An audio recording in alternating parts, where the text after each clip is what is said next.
Environmental concerns have become a bigger and bigger part of our everyday newsfeed.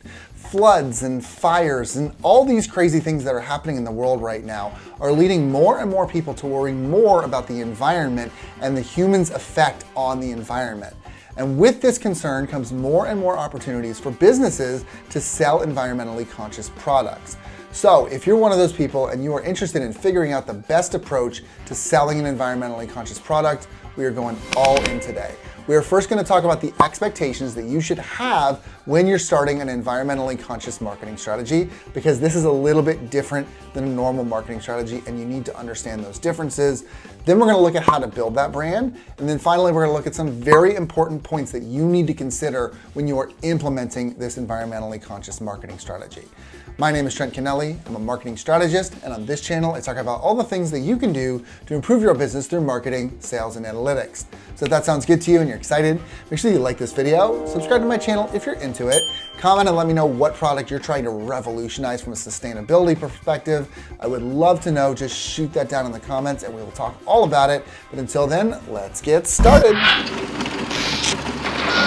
All right, let's get some expectations out of the way real quick. In the vast majority of situations, when you're selling something online, it almost doesn't even matter what you're selling. The name of the game is to identify your target market, understand how to speak to them correctly so that they want to buy from you and not from someone else. And that's really what it comes down to. How do I get them to buy from me and not from somebody else? But environmental marketing is a little bit different. It's kind of in a different class. It's one of those market positions that you take that has this extra layer on top of it of political divisiveness. As you know, that is not a light layer to take on anymore. Political divisiveness is more and more present in our everyday life. And so we need to be aware of it in environmental marketing when we're talking about environmentally conscious products, because for whatever reason that I really don't understand, environmental conscientiousness is a politically divisive issue. What this means in practice is that you can expect two main effects from your position. First, you may get more angry responses from people that are on the other side of that issue who are not on the environmentally conscious side of this political issue. This is a byproduct of any stance. It's just part of taking a stance. But do not let this put you off. I know that that's not fun, but you should not let it put you off because, and this is my second point, you're gonna have a more specific niche than someone who isn't taking a stance on an issue. Now this is a really, really important point because as much as you may think that taking a political stance actually hurts you, it can help you a lot. Companies that stand for something can actually see an increase in sales by as much as 74%. So doing this can be a great idea as long as you brush aside that hate. All right, let's talk about how to build an environmental brand. So as I mentioned just before, you always need to start with understanding your target market. That is just something you always need to understand how to do.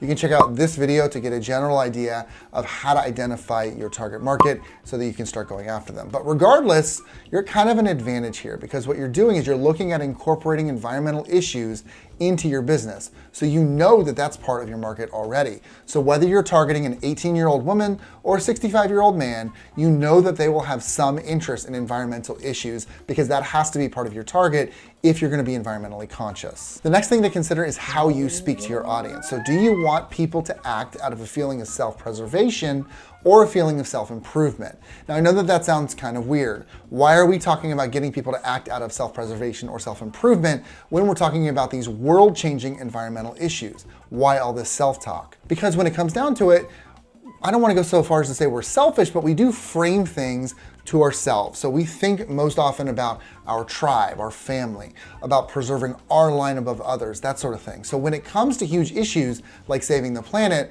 we are most often going to frame the problem in terms that relate to us personally and not in these altruistic, we must save the planet types of ideas. So just to illustrate this point, when the mid-August 2021 UN climate change report came out with these huge headlines and this damning evidence about climate change, who among us read an article about this or read the climate change report itself with the foremost thought in their mind being, this planet is really suffering at our hands. We have to do something to save the planet.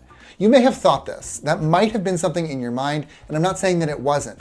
But the foremost thought, the instinctive thought was, I or my family is going to die from this. Or it was, this is the end of the human race if we don't do something. So when you're framing for environmental issues, you must keep that personal impact in mind. Okay, so let's dig into this self-preservation versus self-improvement message here. This is effectively the same thing as a pleasure versus pain argument. With this type of writing, pleasure versus pain, you're looking to, from a pain perspective, remove people from the pain in their life, or from a pleasure perspective, take them towards a pleasure in their life. You want them to feel like your product is removing them from that pain or taking them towards that more pleasurable life. And by inducing either of these emotions, you really boost the interest that people have in buying your product. You can check out this video for a lot more info on pleasure versus pain and just the general ideas there. But once again, it is slightly different in this circumstance. You're making that pain or pleasure argument from a more indirect, more worldly perspective because you're pulling in those higher level environmental concerns.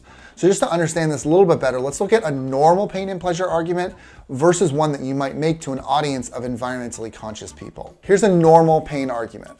Still clogging along in those old running shoes you've been using since 1996? I've got news. They're heavy, inflexible, and they might even be giving you that knee pain you're always talking about. Try the new Exuno runners. Lighter, faster, and more comfortable running. Now here's an environmentally conscious pain sentence. Every year, 300 million pairs of shoes end up in landfills. You may love your Adidas, but when they're too old to use anymore in a year or two, they'll still end up in a landfill, and it will still take 25 to 40 years for them to decompose. The planet just can't survive like that. So why not do your part? Our shoes are made of 100% wool, great for the environment and just as light and fast as those bad for the planet options. Now here's a normal pleasure sentence. Experience total jogging comfort. The Exuno 350 is designed for exercise without pain in your knees or your shins. There really can be gain without pain with this shoe. Now here's an environmentally conscious pleasure sentence. For every pair of 100% biodegradable wool shoes you buy, we plant 5 trees in the Amazon, the world's largest and most important oxygen resource. Get great comfort and do your part to help our planet. In each of these cases, pain and pleasure, you can see how the general argument is basically the same, but you zoom out and take into account the environmental aspect of these shoes in each of these situations. So broad strokes, that's really the basis of what you need to create an environmental marketing plan. At its most watered down, you're focused on finding the right message and presenting it to the right audience, just like with any other marketing strategy. The only difference being that you have that environmental twist, and so you have that political divisiveness, and you have that worldview and all that sort of stuff there. But this is not the only thing that you need to consider when it comes to an environmental marketing strategy. There are some other important points that you have to take into account when you're taking a stance or when you're adopting a cause in your marketing. First, make your stance clear and obvious. You really can't hide behind words here. If you want to see sales from being an environmentalist, you can't be afraid to stand up and say it, which means, and maybe this goes without saying, but you have to mean it. If you're just in this for a quick buck, please stop. And this video right now, it's not going to do you any good. Customers are going to see through that really fast, and it's not going to help your brand. You need to make your stance obvious in everything that you do, which means, and this is my second point, be consistent. The only way to really be known as an environmentally conscious brand is to say it and show it over and over. Now this is a really important point. You remember that 74% statistic I showed you earlier about how cause marketing can boost your sales by 74%? Guess what? It doesn't work if you only do it once. If you're inconsistent at all about what you stand for, you're less likely to be seen as some sort of crusader for the cause and more likely to be seen as just another corporate shill who's taking advantage of a trend. This goes beyond just being dismissed for your stance though. It could actually damage the trust that people have in your brand overall. So for example, if I sell shoes and I release a limited edition wool shoe when they're trending really high and everybody's really excited about wool shoes, but then I never do it again, how do you see me? You see me as opportunistic, and that also reduces your trust in my brand. But Allbirds, which only sells wool shoes, doesn't have that same stigma because they're consistent and they show it all the time. Finally, practice what you preach. So people who are buying from sustainable brands want to see that those brands are engaging in sustainable practices. They don't want your wool shoe just for themselves. They want it because, presumably, its manufacture is better for the environment as well. So if you're out there preaching about sustainability, but you're not actually showing or doing any sustainability in your background, you are walking a tightrope. Eventually, someone's going to find this out because you will be investigated for it, in the public sphere, not necessarily by police. And when they do find this out, the trust in your brand will be severely damaged, probably enough to destroy your brand.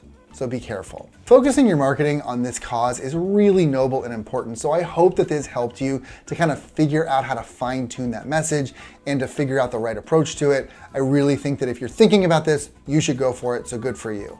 Let me know if this was helpful. Shoot out what product you're trying to revolutionize from a sustainability perspective. I would love to know. Otherwise, make sure that you like this video, subscribe to my channel if you're into it, and I'll catch you in the next one.